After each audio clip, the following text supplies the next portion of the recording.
오늘 이신칭이 교리가 들어있는 그 사장 말씀입니다. 우리 지난번 3장 때는 모든 인간은 범죄함으로 인해서 의는 없고 하나도 없다라는 그 말씀을 통해서 우리가 얼마나 심각한 죄인이구나, 구원받을 수 없는 죄인이구나라는 것을 다시 한번 알게 되었습니다. 그러면 죄인된 우리에 대한 구원의 길은 어떻게 열렸을까? 거기에 대해서 오늘 아브라함의 예를 통해 바울이 설명을 해 가고 있습니다. 바울의 얘기는 우리가 어떤 할례라는 어떤 징표를 받음으로써 구원을 받는 것이 아니라 하나님을 믿음으로 인해서 하나님께서 우리를 의롭다 여겼다라고 얘기를 하고 있습니다.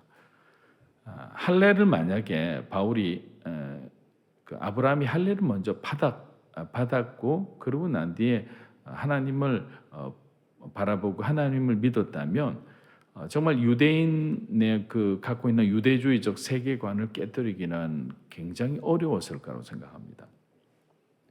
왜냐하면 그 사람들의 모든 근거는 아브라함이 할례 받은 것이 기초가 되기 때문입니다. 그런데 하나님께서는 그런 인간의 모든 상황을 잘 아시고 아브라함에게 할례를 먼저 허락하시지 않고 믿음을 먼저 허락하신 것이었습니다.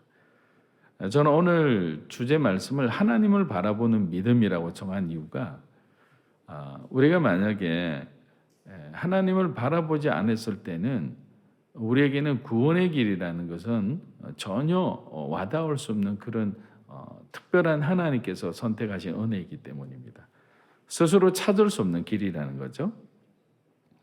히브리서 말씀처럼 믿음은 결국 하나님을 바라보는 것입니다. 세상 가운데 우리가 승리하기 위해서는 얼마나 하나님을 우리가 오랫동안 바라보느냐에 따라 우리 인생은 달라지는 것입니다.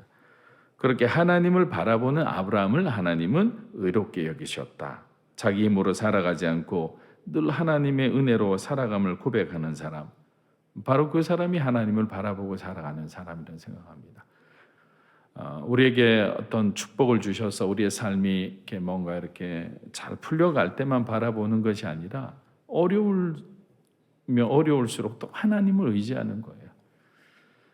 그렇게 바라보고 또 그분을 의지하니까 하나님께서 결국 저와 여러분의 삶을 하나님이 계획하신 가장 좋은 그 축복의 땅으로 인도하지 않을래야 않을 수가 없는 거예요. 그래서 우리는 한번 생각해 보는 거예요. 지금 나는 누구를 바라보고 살아가는가? 정말 힘들 때 바라보는 그 대상이 우리의 신앙입니다. 세상을 바라본 우리의 신앙은 세상이 되는 거예요. 이건 부인할 수 없는 거죠. 사람을 의지하면 사람이 신앙이 됩니다. 그게 신앙이라 표현하지 않고 우리는 우상이라 표현하죠. 잘못된 신앙은 우상이 되는 겁니다. 그렇게 되면 하나님께서는 우리를 사랑하면 그 우상을 제거하죠. 그래서 아픔과 고통의 시간을 허락합니다. 자녀를 너무 사랑해도 안 되는 거죠. 하나님보다. 그러면 하나님 자녀가 우리의 신앙이 되고 우상이 되어 있으면 하나님 어떻게 하겠어요? 우리의 신앙을 바로잡기 위해서 잘못된 그 관계 설정을 하나님이 손댈 수밖에 없잖아요. 그래서 여러분들이 정말 좋아하는 것들이 있다면 항상 기도하면서 이렇게 주의 깊게 봐야 되는 것은 하나님, 내가 이걸 하나님보다 더 사랑하지 않게 해달라고 그걸 자꾸 조절해 나가야 되는 거예요. 왜냐하면 하나님은 우리가 신명기 말씀을 오랫동안 묵상했지만 하나님보다도 사랑하는 것에 대해서는 진노하시는 하나님, 질투하시는 하나님이에요. 그런데 그 질투의 목적은 그냥 하나님의 속성, 성품 자체에서만 나오는 것이 아니라 우리를 보호하시기 위한 거예요. 사랑하기 때문에 지나치게 그렇게 갔을 때는 우리는 항상 선을 넘는다는 걸 너무나 잘 아시는 거예요. 그래서 누구를 바라보고 살아가느냐를 날마다 깨우쳐 주는 거예요. 세상을 바라보고 세상이 구해주기를 바란다면 우리는 계속적인 시행착오를 겪을 수밖에 없습니다. 그런데 아무도 세상을 하나님 바라보지 않는데 정말 미친 듯이 세상 사람들 비웃는데도 하나님만을 바라보고 살아가는 사람은 어디나 있습니다. 많은 사람들이 간증을 하잖아요. 그 어떤 인생의 어떤 드라마 같은 간증. 근데 그 간증의 핵심을 보면 결국 하나님을 바라본 사람이거든요. 하나님을 바라본 믿음에서 간증이 나오는 거예요. 근데 세상 안에서 길을 찾고자 하고 내 의지로 살아가려고 하고 내 단단한 이 마음이 회개하지 않고 계속적으로 원망하고 불평하고 신세한탄한다. 그러면 우리는 하나님보다 상처와 아픔을 바라보면서 누군가가 내 마음을 위로해 주기를 원하지만 그 어떤 사람도 우리의 마음을 위로해 줄 수 있는 사람은 없어요. 그냥 갈증이 났을 때 탄산음료 마시는 거와 똑같아요. 벌컥벌컥 마시지만 그러고 난 뒤에 채 5분도 안 돼 또 목마르잖아요. 사람의 칭찬과 사람의 어떤 위로는 우리를 늘 목마르게 합니다. 똑같은 레벨로 칭찬해주고 격려해주고 인정해줬잖아요. 그 다음에 제가 똑같은 말로 위로해주죠. 별로 위로가 안 돼요. 목사님 그보다 더 강한 말 없어요? 더 격려가 되는 말씀 없습니까? 그러면 그 사람을 내가 찬양하게 되잖아요. 우리의 욕심과 우리의 어떤 마음은 끝이 없는 거예요. 우리가 광야의 40년을 봐도 그렇고 성경의 역사를 봐도 그렇고 여러분들이 공부할 때 세계 역사를 봐도 계속적으로 사람을 끝까지 믿지 못하고 배신을 거듭하면서 피로 얼룩진 그런 역사가 인간이 살아온 삶이거든요. 근데 그 틈틈이 아름다운 아주 정말 행복한 스토리들이 있는데 그 스토리는 하나님이 만든 히스토리인 거죠. 하나님과 함께한 사람, 하나님을 바라본 사람, 하나님을 의지한 사람들인 거예요. 그래서 계속적으로 바울이 이 부분을 아주 집요하게 붙들고 있는 것이 할례가 먼저냐 구원이 먼저냐. 만약에 있잖아요. 지금으로 말하면 세례잖아요. 이 사람들 마치 할례 이꼬르 구원이라는 걸로 생각을 했는데 비근한 예로 예를 들면 한 10월경에 어떤 분이 저에게 찾아와서 저희 아버님이 이제 말기 암이신데 예수님을 영접하기를 원하는데 목사님이 신방해 주시겠습니까? 라고 한다고 해보세요. 실제 그런 예도 있었지만 가서 제가 찾아가서 예배를 드리고 예수님을 영접했어요. 그런데 세례의 날짜가 그래도 저희 교회 같은 경우 성탄절 날 드리니까 성탄절 날 많은 사람들이 본원 앞에서 함께 우리 세례식을 하면서 주님 앞에 영광 돌리면 좋겠다고 가족들이 기뻐하고 이제 성탄절이 오기만을 기다렸어요. 또 아버님 병도 그렇게 당시에는 심각하지 않았기 때문에 그런데 갑자기 영접하고 난 뒤 한 달도 안 돼서 병이 악화돼서 11월경에 돌아가신 거죠. 세례도 못 받고. 자, 그럼 여러분에게 여쭤봅니다. 유대인의 관점에서 이 사람은 구원을 받았나요? 할례를 받지 않은 상태인데. 아니잖아요. 구원받은 거예요. 세례는 구원받은 표시, 증표, 증서에 불과한 거예요. 하나님하고 연합한다는 내 마음의 의지의 결단으로 주님 나는 이제 죄된 삶을 내려놓고 하나님이 원하시는 의로운 삶, 믿음의 삶을 살아가는 그리스도의 제자가 되겠습니다. 주님의 백성이 되겠습니다라는 의지로 결단하는 아주 예수님이 우리에게 주신 중요한 의식입니다. 그 시간을 통해서 성령께서 역사하실 거예요. 근데 반면에 다르게 질문해 보는 거예요. 예전에 말씀드린 것처럼 군대에서 진중세례 같은 거 아니면 정말 굉장히 너무 착한 사람이 이 사람 누구 말을 거절을 못해.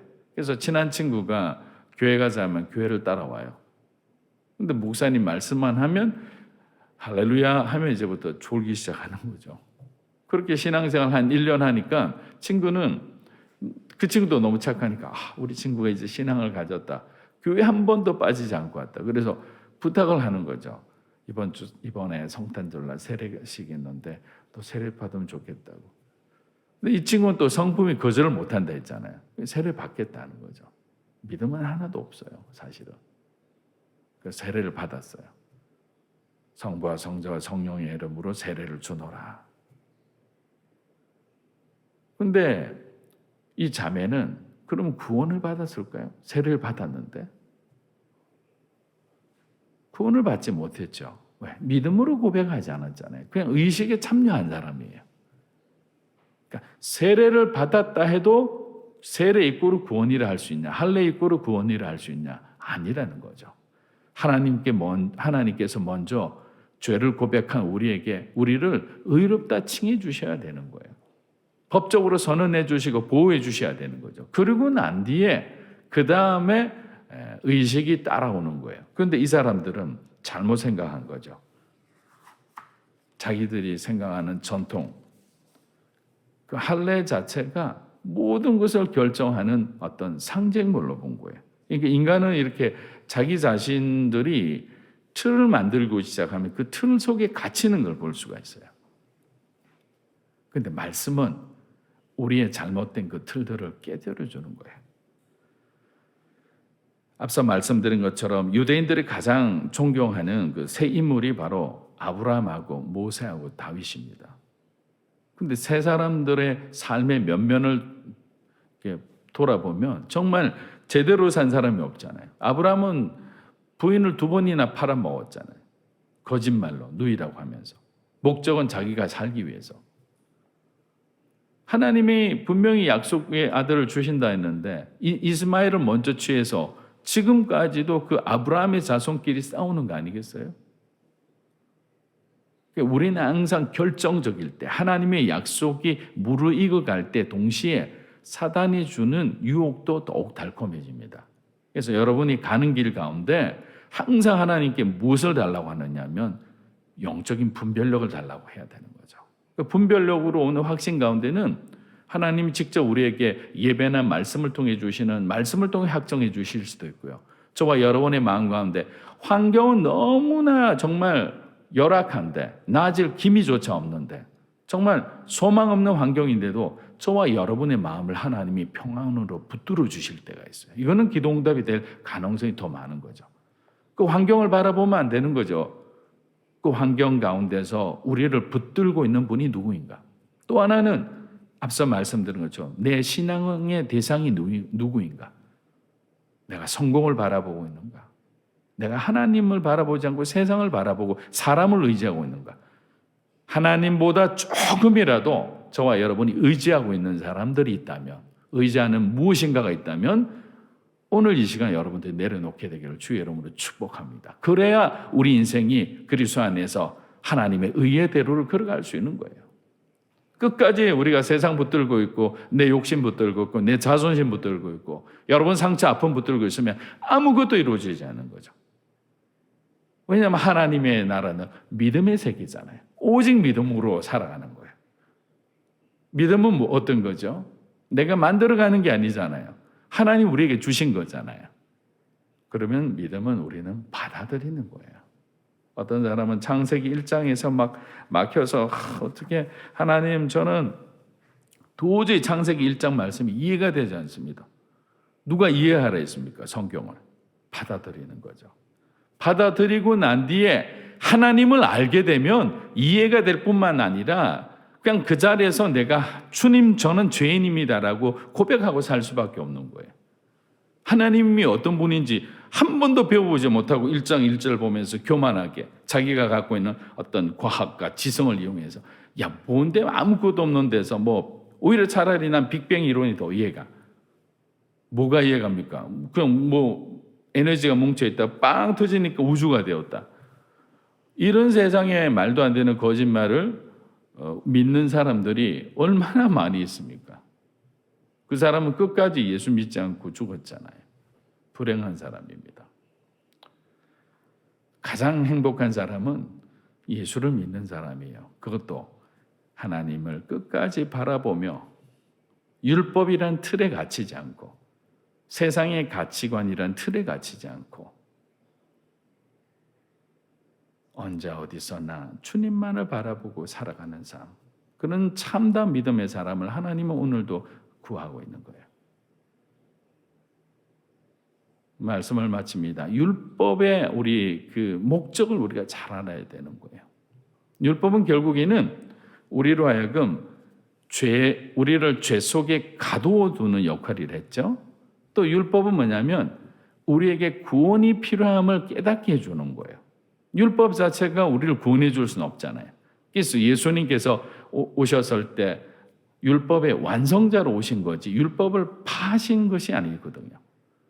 율법이 어디까지 우리를 데리고 왔느냐면 예수 그리스도 앞에까지 율법이 이렇게 인간을 죄의 어떤 바구니에 담아서 이렇게 주님 앞에 이렇게 데리고 온 거죠. 모든 사람이 주님 앞에 와 있는 거예요. 거기서 예수님께서 우리에게 복음을 주시는 거예요.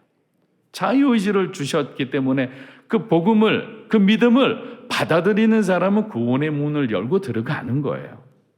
은혜를 주셨기 때문에. 그런데 그 바구니 속에 죄 바구니 안에서 끝까지 자기 의를 주장하면서 내가 왜 예수를 믿어야 된다고 고집하는 사람은 그 죄의 바구니 안에서 갑자기 버튼 하나 툭 누르면 다른 사람은 다 구원의 문으로 들어가는데 훅 하고 저 무조갱으로 떨어지는 거죠.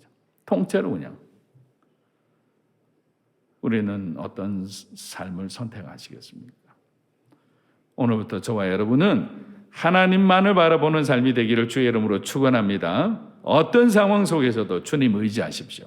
속상할 때마다 하나님 이름 더 부르세요. 예수님 도와주십시오.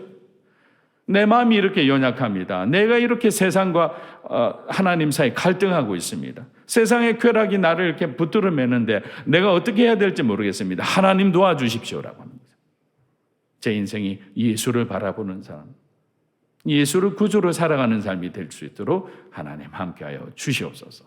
여러분이 그렇게 살아가면 여러분의 인생 가운데 우리는 성령 하나님이 주시는 드라마틱한 놀라운 일들, 그 기적을 체험하게 되리라 믿습니다.